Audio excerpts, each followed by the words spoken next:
Hey guys, it's Steven here, back with another video. The day after Manchester City's fantastic and vastly reassuring 3-1 victory away at Wolves. We conquered one of our bogey teams. They were the words as well, actually, of Kevin De Bruyne, who actually cited them as one of our bogey teams, and I feel so good about it today. But today I'm also going to take a look at 5 things that we learned from this game. But before I do that, I want to say thank you to the wonderful people over at OneFootball for continuing to support this channel and continuing to be absolutely brilliant, if we're being totally honest. Genuinely, it's a fantastic app. It's free. It's your home for all the information you need to know about Manchester City, all the stats, all the transfer updates and all that kind of stuff. So go download it, free, but download it in the link in the description below. It's absolutely fantastic, I promise you, and it helps support this channel and it helps improve your phone experience with football. A phone experience with football is not a great sentence, but it's true. So go download it right now. Yeah, but today we're going to look at this game in a little bit more detail. Look at 5 things that I personally took from this game. There was, of course, loads more talking points and plenty that I haven't included in this video, but these are 5 things that personally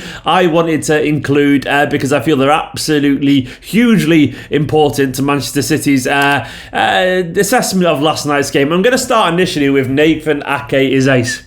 Ake is ace. He genuinely is absolutely fantastic. As far as debuts go, that is one of the best debuts I've seen from a Manchester City player in some time. I thought he was brilliant. And not just because he's excellent defensively, mainly because of the composure and that professionalism he brings to our back line. He was better than I expected him to be.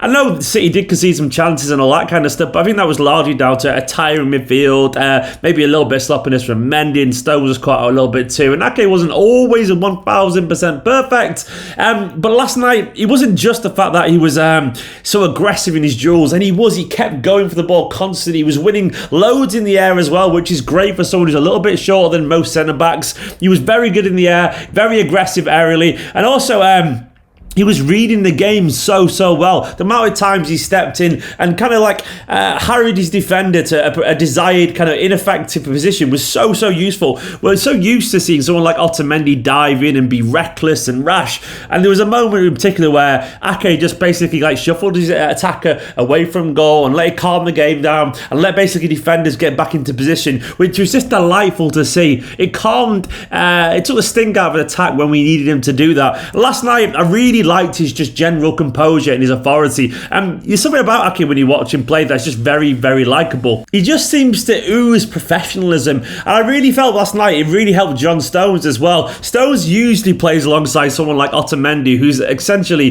the exact opposite of someone like Nathan Ake. Whereas Ake basically showed Stones how to be calm. He also has got a bit of a leader's attitude as well. He clearly likes kind of marshalling the defence. He's clearly going to be very well respected amongst his peers. And he was just absolutely fantastic. As far as debuts go, that was excellent. And I've got a feeling we'll be finding a way to get him in the team even when Laporte's back. I reckon we'll see him at left back at some point, put some money on it.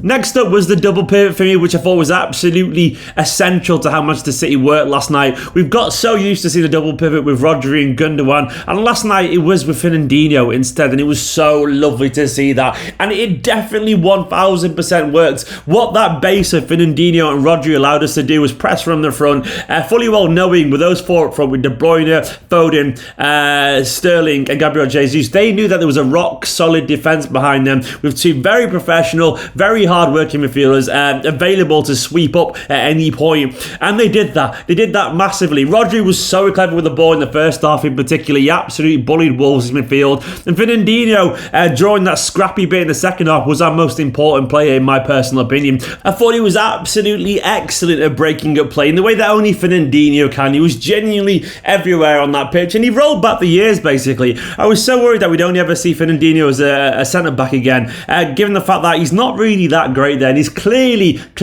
an excellent central midfielder still. And though he obviously won't be able to play every 3 days, as Guardiola rightfully said, for the big games alongside Rodri, I am more than happy with that as an option. The 4-2-3-1 works very well when you want a bit more defensive solidarity, especially away at someone like Wolves, and I'm sure we'll do the same against someone like Liverpool, maybe Chelsea, United, all that kind of stuff, and it works very well. And if you're going to play a double pivot, basically make sure it's not Rodri and Gundogan next to each other. Fernandinho offered that energy and that combative nature alongside Rodri, which really suited our game. I love it. I love seeing him back there. Thirdly, the pressing. Honestly, how nice was it to see the pressing? It was so good to see the pressing of the 17-18 and 18-19 seasons back in full flow. It's because, once again, we had players with energy and desire to do that. Phil Foden was a big part of this. I put a clip on screen right now, which I saw on Twitter. Fingers crossed it doesn't get taken down for fair use reasons. If the video's not here, it's because I couldn't use it. But if it is, it's because it stayed up. Here we go. Look at that desire from Phil Foden, working back, being absolutely everywhere when he needed to be. That's what Phil Foden brings to you. Obviously, Foden also scored a wonderful goal as well, and his link-up play was great at times, but it's more than that makes Phil Foden useful.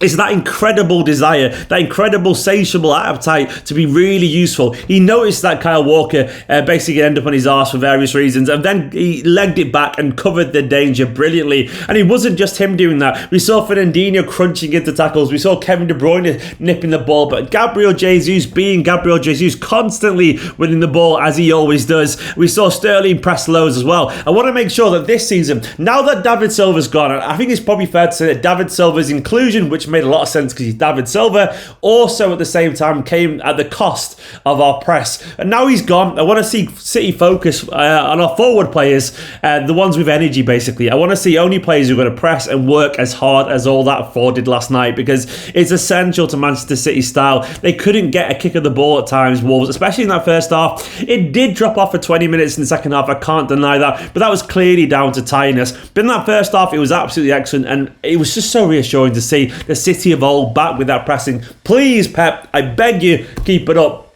And also keep Kevin De Bruyne motivated. That is the next thing on the list. Kevin De Bruyne reigns. King Kev is still absolutely fantastic. And last night, once again, he walked off the pitch with a penalty, a goal basically, and an assist yet again. And Kevin De Bruyne, even when he's not like having a 10 out of 10 game, he still manages somehow to have an 8 out of 10 game. De Bruyne is the king, and rightfully so. I know Fernandinho is the captain on the pitch, but it was great to have Fernandinho and De Bruyne on the pitch last night together, the captain and the vice captain. And he led yet again by example. And it was good to see the effort, that work rate. And he wasn't, once again, as I was saying with Foden, about his ability on the ball. It was that desire. De Bruyne is our talisman, and is so far, it's only one game in, but I want to see signs that he's going to carry on that level that he had post-lockdown, and so far things look like they're going to carry on in that exact same reign of form where he was banging goals in for fun and setting them up lows too. This could be a huge season for Kevin De Bruyne, and rightfully so, because he is our best player. And finally, we need time.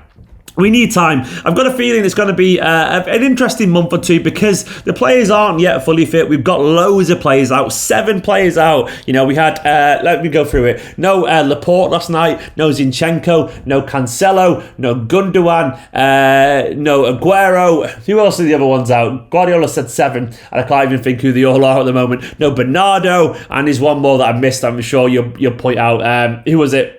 Otamendi was there. You know who it is looking back. But Guardiola said it was 7 out. Either way, there was loads of senior players out. And obviously, we're going to need time to get the squad back to full fitness. And also need time really to find that kind of energy once again, because I think it was pretty obvious last night there were still some defensive deficiencies and the players weren't always at their sharpest, but that is totally okay. You know, it's early days in the season, and there will be moments, especially against teams as good as Wolves, where City are a little bit vulnerable or a little bit exposed, but that isn't necessarily a bad thing. You know, it's just a natural order of the season. The season is going to be a weird season. We're going to see so much disruption. We're going to see so many players kind of getting little niggly knocks here and there, unfortunately, but it is what it is. And also, I think we're going to see lots of rotation here and there. Guardiola's already hinted at a mainly academy side against Bournemouth in the Cup on Thursday, which is great to see the academy players, which is a shame that we're essentially probably going to throw the Carabao Cup this season. What, 4 in a row? We still might do it, of course,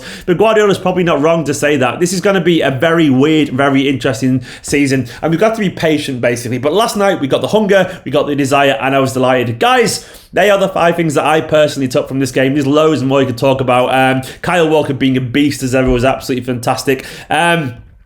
Mendy wasn't always great, but I did think Mendy, in his defence, once again, Mendy was... I thought he was good for the first half until he started to tire a little bit, and then he was on a yellow card, which was harsh, and he didn't want to commit as much, so he got kind of done a bit. He did give the ball away a few times as well, but I think Mendy's won at these time as well, really, for being totally honest. Let's give him a few games before we start to write him off for the season. But anyway, there was loads of talking points. Do let me know down in the comments what you make of the performance last night. I'm delighted still. Go check out my match reaction video as well. Make sure to hit that subscribe button. And all these guys alongside me right now, these are my patrons and my YouTube members. These are all absolute heroes, helping me do this full time, helping me make Manchester City content for you guys for a living. Thank you so much. I appreciate all the support, absolutely loads. Give this video a like. If you're new to the channel, make sure to hit that subscribe button as well. And I'll be back very soon for another video in a bit.